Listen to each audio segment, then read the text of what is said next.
I've created a city in cyberspace that's 276 blocks wide, 276 blocks high, 276 blocks deep.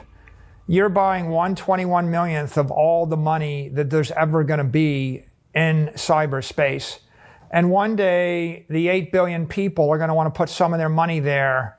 And it's the most simple idea imaginable. Do you want to buy 1/21 millionth of all the money in the world for all of eternity? Like the product's going to be the same in 100 years, 500 years, 1,000 years. So think of it like, buying Manhattan in 1750 and you're 100 years late. And someone goes, you're 100 years late. The guy that's selling you the building paid less than you're going to pay. Aren't you afraid you're overpaying? And it's like, well, I'm going to dump it to a guy in 1770 for more. And that's stupid because you should buy it every year from 1650 to today. And it's the greatest city in America. So why wouldn't you want to own 67 blocks of Manhattan? Just like why wouldn't you own 67 blocks of Bitcoin? So you're never going to be too late if you understand that the future digital economy is going to be built on top of 21 million blocks of Bitcoin. I remember in 2016 when I released this video and it was fluctuating between 4 and 15,000. I found an old tweet I did and it was at 14,000. And people were saying, oh, Ty, you're getting people slaughtered. They're buying at the top. And I said, if you believe in something, the reason you believe in it is because you believe there's no top. So, I said about 8 years ago, I said, my guess, I don't know if you remember when John McAfee made a bet. I think he said, if Bitcoin's not at 1 million by 2020, I'm going to cut my penis off. I told all my friends, never bet a body part on anything. but I said, I think it'll be at 250 grand by 2025, 2026. Part of the reason is the old hands have to flush out. I know people that got Bitcoin at $300, $1,000. As the rise comes to 100 grand, which it recently hit, it just becomes such a big temptation. The old hands flush, push the price back down. But inevitably, now you have a new hand of buyers that bought in at 100. They're not going to sell till it hits 200. So this kind of seesawing, do you think, because I feel like among smart people, the seesawing is the number one thing that people argue against Bitcoin. So I had a friend here in finance. He says, Ty, I see where you're going with Bitcoin. The reason I don't consider it as a currency is the currencies we trust in the world, they don't seesaw very much. The dollar is pegged somewhat. Now with Joe Biden, it changed. But what's your counter argument to people say, yeah, Bitcoin's good, but it's too speculative. It moves in 1 year from 15,000 to 100,000. What's your counter? I think the important thing is to understand it not as a digital currency, but as digital capital.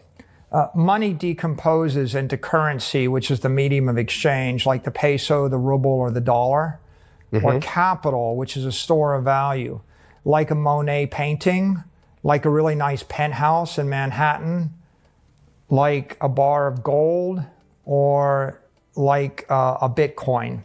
MicroStrategy has made a significant move by acquiring an impressive 10,107 Bitcoin for approximately $1.1 billion. This substantial purchase is not an isolated incident. It coincides with the company's announcement of a preferred stock offering specifically designed to fund further Bitcoin acquisitions.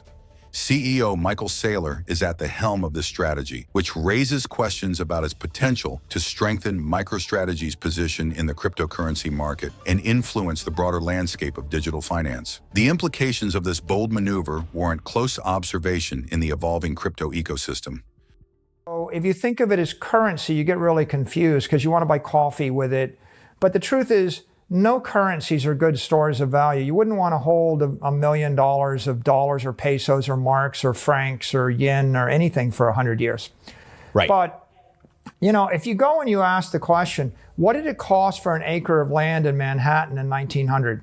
What did it cost for an acre of land in Palm Beach in 1900? I live in Miami Beach. The land that my house is on was $10,000 an acre in 1930. Now it's $20 million an acre. Yeah. Okay, so if you ask the question, what did your Monet cost in 1930 and what does it cost today?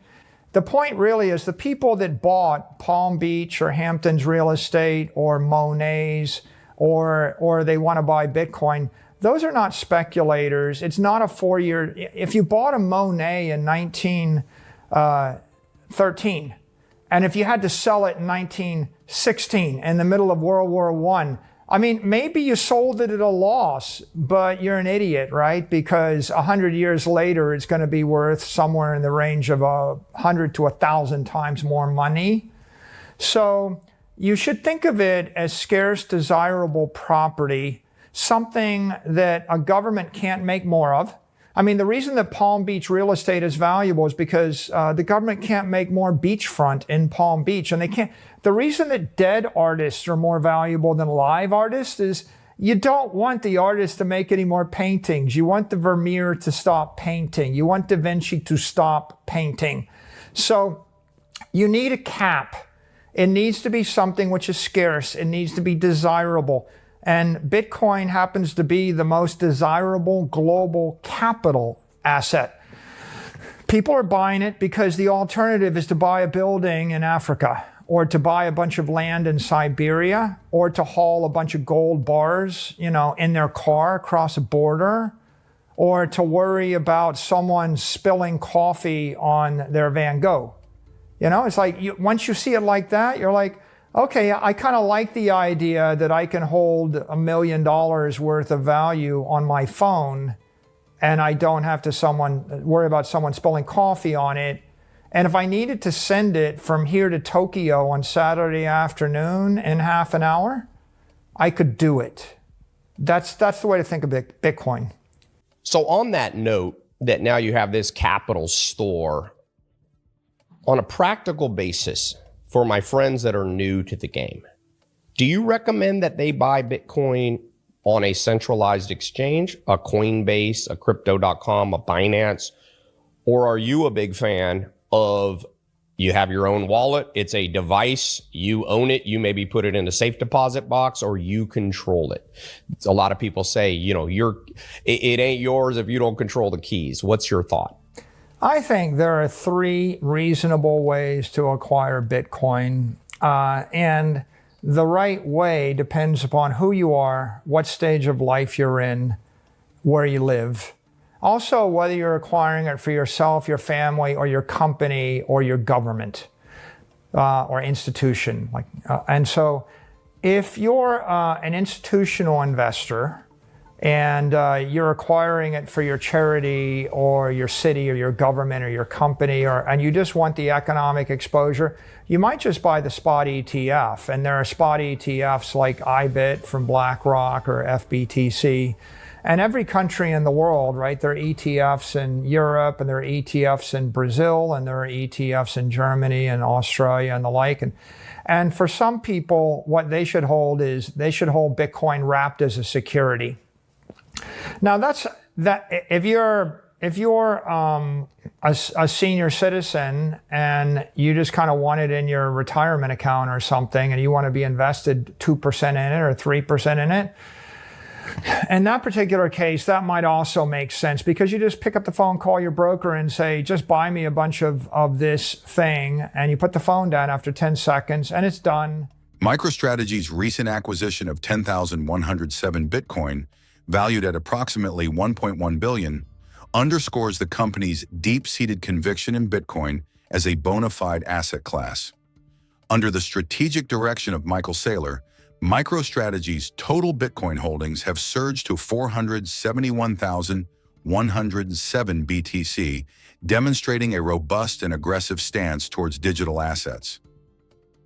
MicroStrategy plans to issue 2,500,000 shares of Series A perpetual strike preferred stock. This capital raise aims not only to finance additional cryptocurrency acquisitions, but also to support ongoing operational costs. People, it depends on your culture and where you live, but right now my daily routine would be to be up with the sunlight. So when the sun rises, I'm moving. Make sure I start the day with a bit of exercise. then study and absorb what's going on in the marketplace, and then start to engage. And I've got a bunch of business, projects and activities I'm always working on, and then I've got a bunch of communication. So I think that if you combine that with focus, I would say the principles of success are, focus, figure out what you're going to do.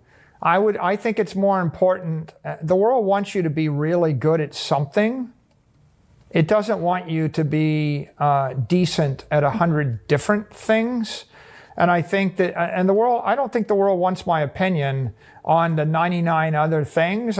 If you're not the foremost expert on the one thing, and if you're the top 0.1% on 100 things, well, that means there's like 10,000 people that have a better insight than you have. That makes you number 9,999. And the world is getting to the point where it really wants to go to the opinion of the top 1, 2, or it might take 3 opinions. Maybe it can deal with 3 or 4 opinions. It doesn't care about the opinion of the 9,000th best person in something, and we're all talking to each other. So I think laser-like focus on what you're doing, and my general view is you can discuss 100 things with your circle of trust, your friends and your family.